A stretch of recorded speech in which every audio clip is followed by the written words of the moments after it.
Halo, kultivator junior, selamat datang di dunia novel.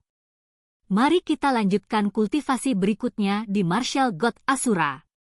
Bab 6496, Pengkhianat Sekte Penjara. Setelah Baili Sukong pergi, Wuma Hanshuang segera memanggil orang kepercayaannya dan menjelaskan masalah Wen Sui kepada mereka. Dia secara pribadi merancang rencana dan metode untuk menemukan Wen Sui. Ini juga memakan waktu, adapun reruntuhan sekte alam bela diri leluhur itu, yang warisannya telah dicuri, maka tidak ada lagi yang perlu dilindungi. Wuma Hanshuang tidak pergi ke sana lagi, melainkan datang ke wilayah pribadi. Saat ini, Wuma Hanshuang tampak kelelahan. Ia sungguh mengagumi Wen Sui, tetapi ia tak pernah menyangka akan mendapatkan hasil seperti ini. Namun saat dia mendorong pintu istana, matanya berbinar, ada sesosok di aula yang seharusnya kosong. Wen Sui, Wuma Hanshuang bahkan meragukan kalau dia salah lihat. Wen Sui tidak melarikan diri, jadi bagaimana dia bisa berakhir di sini? Sampai Wen Sui membungkuk padanya dan berkata, "Tuan." Namun sebelum Wen Sui sempat berbicara, sebuah tangan kekar mencengkeram lehernya.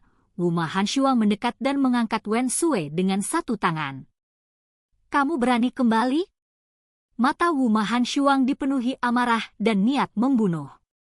Tetapi melihat wajah Wen Sui yang kesakitan, dia melonggarkan cengkeramannya sedikit lagi. Dia juga bertanya-tanya apakah ada hal lain di balik cerita Wen Sui yang tidak terlihat. Lagi pula, kata-kata Jie Tianran sendiri tidak dapat dipercaya. "Wen Sui, apa yang sebenarnya terjadi? Mengapa Jie Tianran mengatakan bahwa kamu bersekutu dengan Chu Feng dan mencuri warisan?"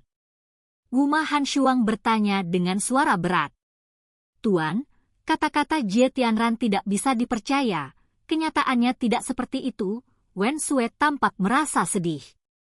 Mendengar ini, Wuma Hanshuang segera melepaskan Wen Sui dan berkata sambil mengertakkan gigi, "Jie Tianran ini memang tidak dapat dipercaya."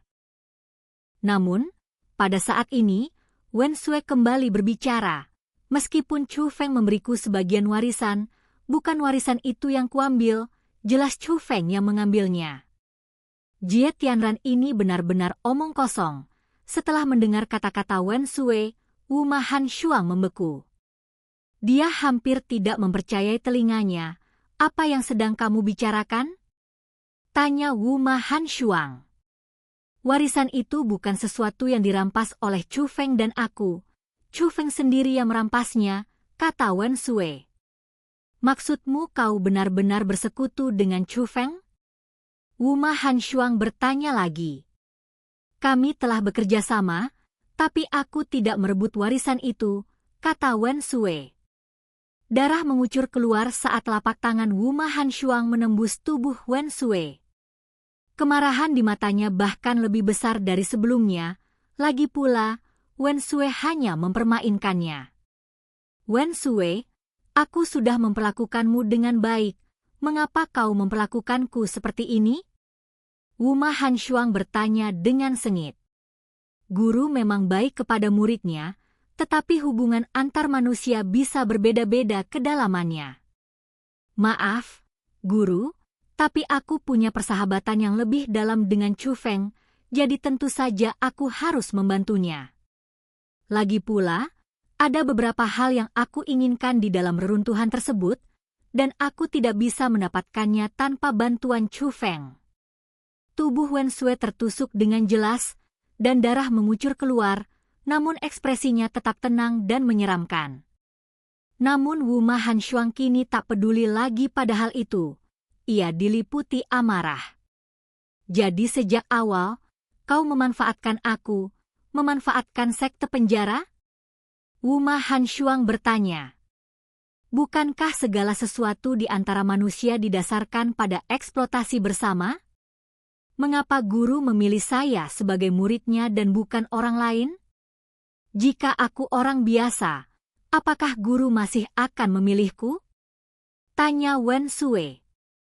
"Memang benar aku memilihmu karena bakatmu yang luar biasa, tapi apakah aku memperlakukanmu dengan buruk?" Tanya Wuma Hanshuang. Justru karena guru telah memperlakukan saya dengan sangat baik, maka saya datang mencari guru, kata Wen Sui. Kata-kata ini membuat Wuma Hanshuang tersadar. Wen Sui jelas sudah pergi, jadi mengapa dia masih mencariku? Awalnya, dia mengira Wen Sui ingin membersihkan namanya, tetapi dia akhirnya mengaku. Jadi, apa alasan Wen Sui datang mencarinya? Apakah itu benar-benar hanya untuk mengerjainya? Bukankah itu sama saja dengan mencari kematian? Apa sebenarnya tujuanmu? Tanya Wuma Hanshuang. Murid ini ingin meminta bantuan guru, adik junior saya, Chu Feng, ingin memasuki wilayah bintang abadi, mohon bimbingannya, kata Wen Sui. Mendengar ini, mata Wuma Hanshuang kembali dipenuhi niat membunuh. Apakah kau ingin aku menjadi pengkhianat sekte penjara juga? Tangan yang telah memasuki perut Wen Sui tiba-tiba mengepal, dan wajah Wen Sui berubah kesakitan. Namun bibir Wen Sui melengkung membentuk senyum aneh. Dia menatap Wuma Hanshuang. Guru, apakah Anda akan membunuh murid Anda? Kau mengkhianati kepercayaanku dan sekte penjara yang telah membentukmu menjadi dirimu yang sekarang. Bukankah seharusnya kau dibunuh? Wuma Hanshuang berkata sambil menggertakkan gigi. Sekarang, dia tidak merasakan kasih sayang sedikit pun terhadap Wen Sui. Yang dia rasakan hanyalah kebencian, karena kepercayaannya pada Wen Sui, dia akhirnya menyakiti Baili Sukong yang mempercayainya. Kalau begitu, guru, silakan bertindak, tapi kalau guru benar-benar membunuh muridnya, maka hubungan guru-murid kita akan berakhir. Kata Wen Sui. Beranikah kau menyebutkan ikatan antara guru dan murid? Dengan suara keras, kekerasan pun meletus.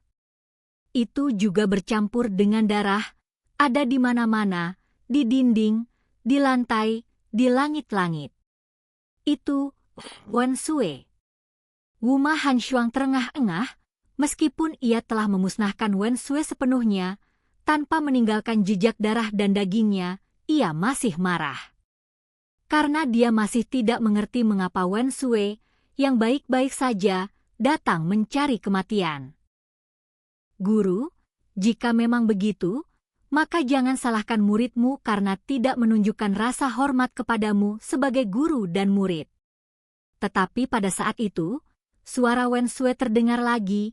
Hal ini menyebabkan ekspresi Wuma Hanshuang berubah drastis. Ia jelas telah melenyapkan Wen Sui, menghancurkan tubuh dan jiwanya. Saat berikutnya, semua yang ada di istana lenyap. Wuma Hanshuang memasuki ruang yang kacau. Tiba-tiba, seberkas cahaya muncul di kejauhan. Saat semakin dekat, ukuran cahaya itu jauh melampaui imajinasi Wuma Hanshuang, bahkan melampaui ukuran dunia biasa.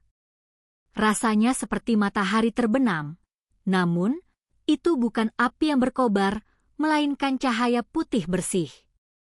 Namun, di dalam cahaya putih itu, terdapat banyak sekali binatang buas yang menggelegar, begitu banyaknya hingga menutupi langit. Dalam cahaya putih itu, mereka tidak hanya tampak kecil, tetapi jumlahnya juga sangat banyak. Akan tetapi, raksasa yang menggelegar itu tidak memiliki 9 warna. Sebaliknya, ia setengah berasimilasi dengan tubuh yang bersinar dan seluruhnya berwarna putih. Akan tetapi, benda bercahaya raksasa itu dengan cepat mulai menyusut, dan dalam sekejap mata, ukurannya hanya sebesar apel dan jatuh ke tangan kecil.